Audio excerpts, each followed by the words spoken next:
ახლა გვანსაჯობავა გამომცემელთა ასოციაციის ხელმძღვანელი შემოგვიერთება, გვანსა მოგესალმებით. თითქოს სიტუაცია უნდა შეცვლილიყო, ყოველ შემთხვევაში ალბათ თქვენც ამას ელოდით, მას შემდეგ რაც ახალი მინისტრი დაინიშნა. რა შეიცვალა თქვენთვის ამ სიტუაციისთვის და ამ დროისთვის რა მდგომარეობა? დავიწყოთ წელს დასაბეჭდი თუ მისაწოდებელი სკოლებში წიგნების და სახელმძღვანელოების თემით, რომელიც თქვენ გამომცემლებს გიდევთ გამზადებული საწყობებში და აქამდე ყოველ შემთხვევაში არავის მოუკითხავს. დიახ, მოგესალმებით, 1 მილიონი ეგზემპლარი სასკოლო სახელმძღვანელო ინახება დღესდღეობით სახელმძღვანელობის გამომცემელთა საწყობებში.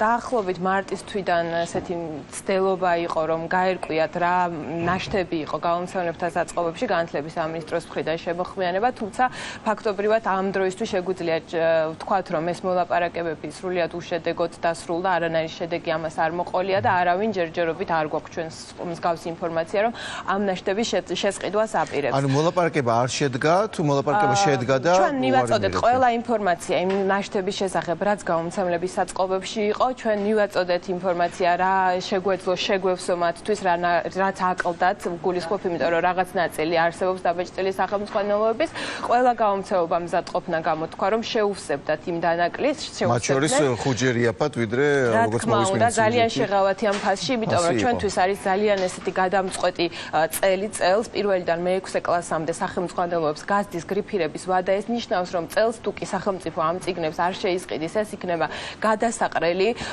და იქნება ძალიან სავალალო შედეგის მომტანი ისედაც ესეთ მძიმე ფინანსურ მდგომარეობაში, რომელიც ჩვენს გამომცემლებს აქვს. თუმცა როგორც ჩანს, ამ დროისთვის სიტუაცია ესეთი პირი უჩანს ყოველ შემთხვევაში, რომ მზად არის გადაიხაზოს 4-ჯერ 5-ჯერ მეტი, ოღონდ კი არ თქვათ მოგცეთ საშუალება, რომ ის წიგნები, რომელიც სხვათა შორის სამინისტროს დაკვეთით დაიბეჭდა თავის დროზე, რომ მოითხოვოს და დიახ, ჩვენ გვქონდა მოლოდინი, რომ ახალი ხელმძღვანელობით რო შეიძლებოდა რამე შეცვლილიყო, მაგრამ ჩვენ მოვისმინეთ და საზოგადოებამ მინისტრის განცხადება ამის თაობაზე, რომ ჩვენ გამომცემლები ვცდილობთ, რომ განათლების სისტემის ხარჯზე გავასაღოთ ჩვენი ნაშთები, თუმცა ჩვენს წიგნებს ნამდვილად გასასაღებელი არაფერი არ სჭირს, ეს არის მოქმედი სახელმძღვანელოები და ჩვენ გვაქვს რა თქმა უნდა იურიდიული უფლება იმის, რომ ეს წიგნები უბრალოდ გავყიდოთ აბსოლუტურად სამართლიანად. მათ შორის ეს არის სახელმძღვანელოები, რომელიც თქვენი ინტელექტუალური საკუთრებაა ამ გამოცემლობების, მაგრამ ამ უფლების დაცვა არ ხდება.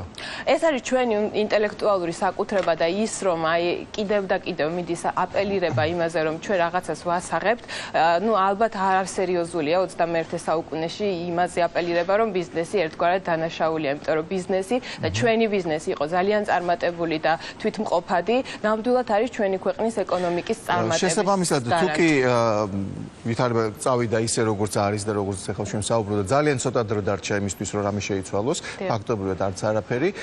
ეს ნიშნავს, რომ თქვენს საკუთრებას კვლავ ვიღაც გამოიყენებს, ვისაც თქვა დაუკვეთავს პირდაპირ, ამიტომ ტენდერი ალბათ აღარ მოესწრება, პირდაპირ შესყიდვის გზით და ის მიიღებს 4-ჯერ 5-ჯერ მეტ ღირებულებას, საფასურს, ვიდრე თქვენ მზად ხართ, რომ საკუთარი საკუთრება მიაწოდოთ სამინისტროს. კი, ჩვენი მდგომარეობა არის ასეთი, რომ ჩვენ ახლა ნამდვილად მზად ვართ, რომ ძალიან იაფად მივცეთ, თუმცა როგორც ჩანს არც ტენდერის შესახებ ისმის არაფერი და ალბათ ისევ ესეთი მოკვლევის გზით გადასცემენ საბეჭდად რომელიმე სტამბას. სავარაუდოდ ასე მოხდება წელსაც.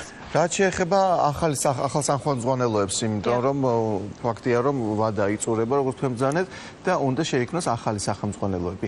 ამ მიმართებით თუ არის ან ინტერესთა გამოხატვა, ან საუბარი იმაზე, როდის ჩაინიშნება ტენდერი, ან რა ფორმით იქნება ეს? მოგახსენებთ, ახალ სახელმძღვანელოებს რაც შეეხება სრულიად ახალი ინფორმაცია გვაქვს.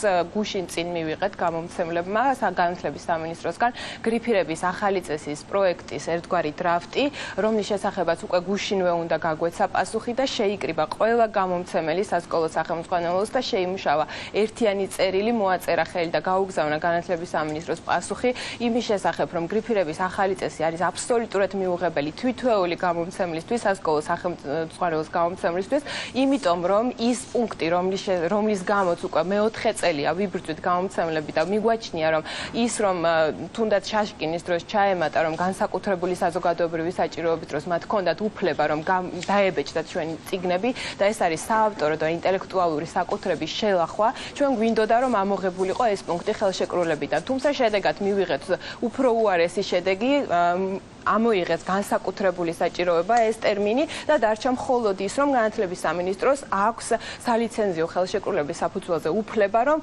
გამოიყენოს დაბეჭდოს ჩვენი სახელმძღვანელოები და გადასცეს მესამე პირის ფაქტობრივად ჩვენ გვეუბნებიან რომ ჩვენ უნდა შევქმნათ ახალი სახელმძღვანელოები თუმცა არ ვიცით რა ბედი ეწევა იმ ახალ სახელმძღვანელოებს ნუ ასეთ სიტუაციაში ცხადია არის შანსი რომ თქვენ თვითონ თქვათ უარი იმაზე რომ ასეთ გაურკვეველ სიტუაციაში დახარჯოთ ფული შექმნათ პროდუქტი რომელიც სრული უფლება აქვს სამინისტროს წაიღოს და მისცეს სხვას.